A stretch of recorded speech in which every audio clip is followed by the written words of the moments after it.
Hello everyone, welcome back to our channel. Today we are going to talk about a topic that nobody really wants to think about, but it is a topic you simply cannot ignore. That is so true, Slava. Getting sick is never a pleasant experience, but getting sick in a foreign country when you do not know the language, that can be absolutely terrifying. Health is the most important thing in the world, and no matter where you travel or where you live, you must be prepared for anything. Exactly. You need to know this vocabulary once and for all. When you feel bad, you forget all your English words. You panic. But please do not worry. Today we are going to fix that problem completely and give you the essential phrases to survive any medical situation. And to do this, look at where we are walking today. We are at the Cambridge Biomedical Campus. It is one of the largest and most advanced medical and scientific centers in all of Europe. Just to give you an idea of the scale, there are over 20,000 people working right here on this campus every single day. It is literally a city of medicine. But you might be wondering, why is it so quiet here right now? Where are all the doctors and patients? Well, we decided to film this video on a beautiful, warm summer evening. We did this specifically to respect the privacy of the patients. We want to show you this amazing architecture without disturbing anyone who needs medical help. That is absolutely right. So as we enjoy this peaceful evening walk, we are going to teach you 50 essential English phrases for the hospital, the doctor's office, and the pharmacy. This is practical, real-life English for the A2 and B1 levels. And because you might be feeling stressed about learning medical words, we have a gift for you. You do not need a pen and paper. We have put all 50 phrases into a free PDF companion guide.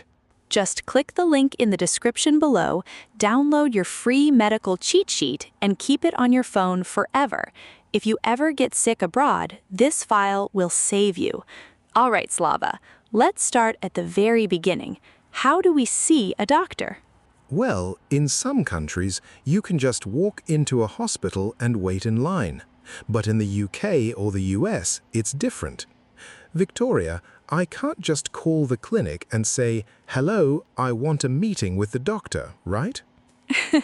A meeting? No, Slava. A meeting is for business. You have a meeting with your boss. If you want to see a medical professional, you must use our first essential phrase. You need to make an appointment. APPOINTMENT. To make an appointment. This is such a critical word. It means a formal arrangement to meet someone at a specific time and place. Exactly. In the UK, you usually call your local clinic to see a specific type of doctor. You ask to see a GP. These are two letters, G and P. It stands for General Practitioner. A general practitioner. Let's explain this to our students. A GP is your family doctor.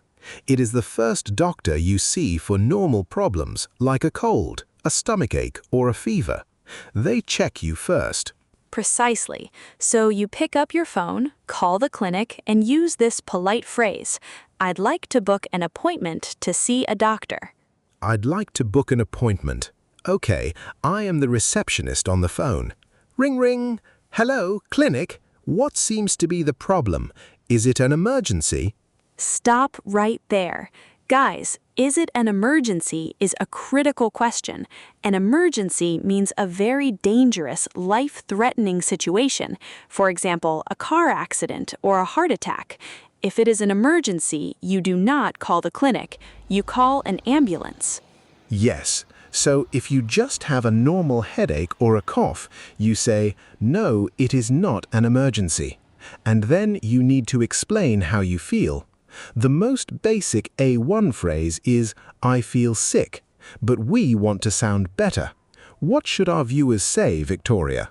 You can use a great A2 phrase, "I'm not feeling very well." It's simple and polite. But if you want a beautiful B1 idiom to describe a mild illness, you can say, I'm feeling a bit under the weather. Under the weather. I love this idiom. Why do British people say they're under the weather when they're sick? Well, Slava, look at British weather. It's usually raining and gray. Naturally, bad weather makes us feel sick. But seriously, if you say, I'm feeling under the weather, the receptionist will completely understand that you are unwell, but not dying. That is brilliant and so true. Okay, so you made your appointment on the phone. The next day, you arrive at the clinic. You walk inside and you go to the front desk. What is the very first thing you say? You must confirm who you are. You look at them and say, I have an appointment with Dr. Smith at 3 p.m. This gives them all the information they need. Okay, I am the receptionist again. Hello? Yes, Dr. Smith. Before you go in, I need to ask you a question. Are you registered with this clinic? To be registered, this means your name, address, and medical history are already in their computer system. If you are a new patient, you will say no, and they will give you some forms to fill out. And if you're traveling in a foreign country, the receptionist will definitely ask you about money. They'll ask you, do you have health insurance? Health insurance. This is incredibly important. Medical care abroad can be very expensive. Health insurance is the document from a company that pays for your doctor and your medicine. Always bring your insurance card with you. Exactly. So you have your insurance, you filled out your forms, and now the receptionist says, please take a seat in the waiting room. The doctor will call you shortly. The waiting room. This is where the real stress begins. You sit there, looking at the door, trying to remember the English words for your pain. But don't panic. Let's keep walking through this beautiful campus, and in the next part, we will teach you exactly how to describe your symptoms to the doctor. All right, the door opens and the doctor calls your name. You walk into the doctor's office. The very first thing the doctor will ask you is, what seems to be the problem today? Or, what are your symptoms? Symptoms. SYMPTOMS. Symptoms are the physical feelings in your body that show you are sick. Guys, this is the most critical part of the video. You must explain your symptoms clearly so the doctor can help you. Exactly. Victoria, let's do a role play. I am going to be a very sick patient. I will complain about my pain in simple words, and I want you to teach our students the correct advanced English phrases. Deal? Deal. I am ready, Dr. Slava's patient. What seems to be the problem today? Oh, doctor, my head hurts so much. It goes boom, boom, boom. I cannot sleep. I cannot think. The normal phrase is, I have a headache, but how do I describe this terrible beating pain? If the pain is beating like a drum, you should say, I have a throbbing headache. THROBBING. A throbbing headache. Or if the pain is absolutely extreme and making you sick, you can say, I have a migraine. MIGRAINE. A throbbing headache. That is exactly what I have. But that is not all, doctor. My body is very hot. I'm sweating and then I'm cold. The normal phrase is, I am hot. What should I say? You must never just say, I am hot to a doctor, because that could mean the weather is hot. You need to say, I have a fever, or I am running a temperature. I am running a temperature. That is a fantastic B1 phrase. It means your body temperature is higher than the normal 37 degrees Celsius. Okay, what if I'm very cold and my body is shaking? Brr. If your body is shaking from the cold, you say, I have the chills. CHILLS. The chills often come together with a fever when you have the flu. Oh, doctor, I also have a problem here in my neck. When I drink water or eat food, it hurts like fire. How do I describe this? Oh, poor Slava. You need to tell the doctor, I have a sore throat. S-O-R-E. Sore throat. Sore is a great adjective. It means painful and uncomfortable.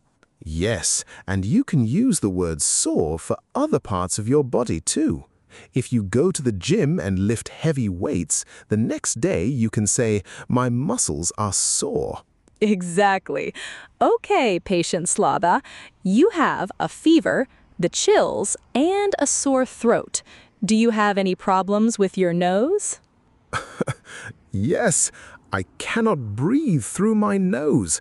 The air does not go in, and water is coming out of it. It is terrible. Oh my goodness. Okay, you have two different symptoms there. If water is dripping from your nose, you say, I have a runny nose. But if you can't breathe because it's blocked, you say, I have a stuffy nose, or my nose is congested. My nose is congested. That sounds very professional. Okay, let's move away from the cold and flu. What if I ate some bad seafood at a restaurant? I feel terrible in my stomach, and I feel like I'm going to, be sick. Ooh, food poisoning, that's the worst. If your stomach feels bad and you feel like you're going to vomit, you should use this essential phrase. I feel nauseous. N-A-U-S-E-O-U-S. Nauseous. Nauseous. That's a very advanced B2 word. Or you can use a simpler phrase, I feel sick to my stomach. And if your stomach is actually hurting, you simply say, I have a stomachache. Okay, Slava, my turn to be the patient. What if I stand up too fast and suddenly the whole room is spinning around in circles? I feel like I'm going to fall down. Let me be the doctor now. Victoria, if the room is spinning, you must sit down immediately and say, I feel dizzy. D-I-Z-Z-Y. Dizzy. And if you feel like your legs are weak and you're going to lose consciousness, you say, I feel faint. F-A-I-N-T. I feel dizzy and faint. Those are life-saving words, Slava. If you use those words, nurses and doctors will help you immediately. Absolutely. Guys, if you can say, I have a throbbing headache, a sore throat, and I feel nauseous, the doctor will know exactly what to do. You will sound like a native speaker. So, the doctor has listened to all your symptoms. Now it's their turn to speak and examine you. Let's keep walking past these amazing laboratories, and in the next part, we'll learn the phrases the doctor will say to you. And now, Victoria, the doctor has listened to all your symptoms. It is time for them to speak and examine you. Let's learn the phrases they will use during your checkup. Slava, I am so glad we are teaching this. Knowing how to describe your symptoms is so important. But there is another problem. What if you explain your symptoms perfectly, but then you don't understand what the doctor tells you to do? That is a very common fear, Victoria. When people are stressed, their brain completely blocks foreign languages. That is why our viewers need to know the exact commands a doctor will use during a physical examination. Exactly. Let's continue our role play. Slava, you are the doctor again. I am sitting on the medical bed. What is the first thing you are going to tell me to do? Well, the first thing I need to do is listen to your heart and lungs with my stethoscope. So I will look at you and say, could you please take a deep breath in and let it out? Like this. Guys, to take a deep breath means to pull a lot of air into your lungs. And sometimes the doctor will say, take a deep breath and hold it. Yes, hold it means do not breathe out for a few seconds. It is a very standard instruction. Next, I need to check your blood pressure. I have the medical machine, but you are wearing a long shirt. So I will tell you, please roll up your sleeve. Roll up your sleeve. S-L-E-E-V-E. Your sleeve is the part of your shirt that covers your arm. To roll it up means to fold it up to your shoulder so the doctor can see your skin. Spot on. And if the doctor needs to look inside your throat because you have a sore throat, they will take a little wooden stick, turn on a light, and say, open wide, and say, ah. Ah. Yes, open wide simply means open your mouth as big as possible. Okay, Dr. Slava, you have listened to my lungs, checked my blood pressure, and looked in my throat. What is the diagnosis? Well, Victoria, your symptoms are a bit complicated. I cannot be 100% sure just by looking at you, so I will use a very common B1 medical phrase. I will say, we need to run some tests. Run some tests. That's a very interesting phrase. Why do we use the word run? We are not jogging in a park. No, Victoria, nobody is jogging. In medical English, to run a test means to perform a medical procedure to find out what is wrong. For example, I might say, we need to do a blood test, or we need to take an X-ray. An X-ray, X-R-A-Y. That's the special photograph of your bones inside your body. Okay, so you ran the tests and the results are back. It's just a bad infection. How are you going to cure me, doctor?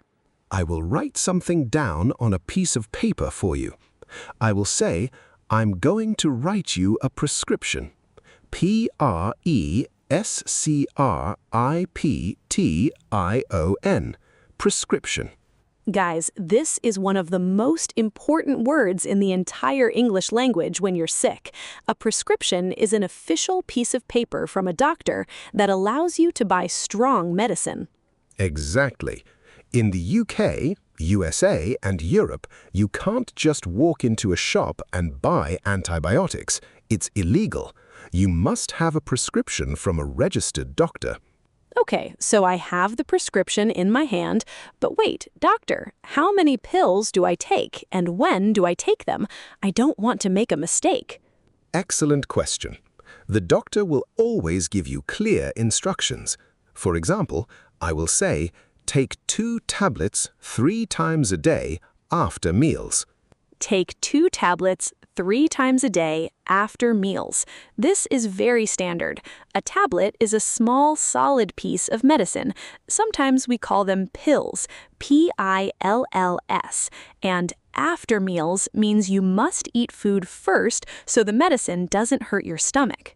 Yes, always listen carefully to those instructions. And finally, before you leave the office, the doctor might want to see you again to check your progress. They will say, come back and see me in a week. Come back and see me in a week. Well, thank you, Dr. Slava. I feel much better already just knowing these phrases. You cured my fear of English. You are very welcome, Victoria. But our medical journey is not over yet. We have the prescription in our hands, but we still need to go and buy the medicine. Let's keep walking through the campus, and in our final part, we will go to the pharmacy. This campus is so huge, Slava. It is like a small city of medicine. Okay, so we survived the doctor's appointment.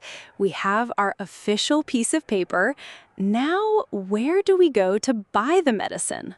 That is a very interesting question, Victoria, because depending on which country you are in, the word is different. What do you call it in the United States? In America, we just call it a pharmacy, P-H-A-R-M-A-C-Y, or sometimes a drugstore. We understand the word pharmacy perfectly in the UK too. You will see it written on signs everywhere.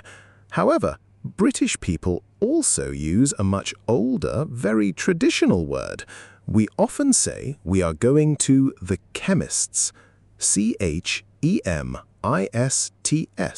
The chemists. A chemist, like a scientist who mixes colorful liquids in a laboratory? That sounds so magical, Slava, like Harry Potter. Yes, historically, a chemist was a person who mixed the ingredients to make medicine by hand. So you can say, I'm going to the pharmacy, or I'm going to the chemist. Both are perfect. Okay, so I walk into the chemist, I walk up to the counter, and I show them my piece of paper from the doctor. I simply say, I have a prescription for this medicine. Spot on.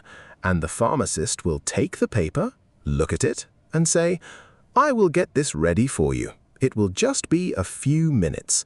And then they will ask you a very important question. Are you taking any other medication? Guys, listen carefully. Are you taking any other medication? Medication is a formal word for medicine. They ask because some pills cannot be mixed together. It can be very dangerous, so always be honest with the pharmacist. Absolutely. Safety first.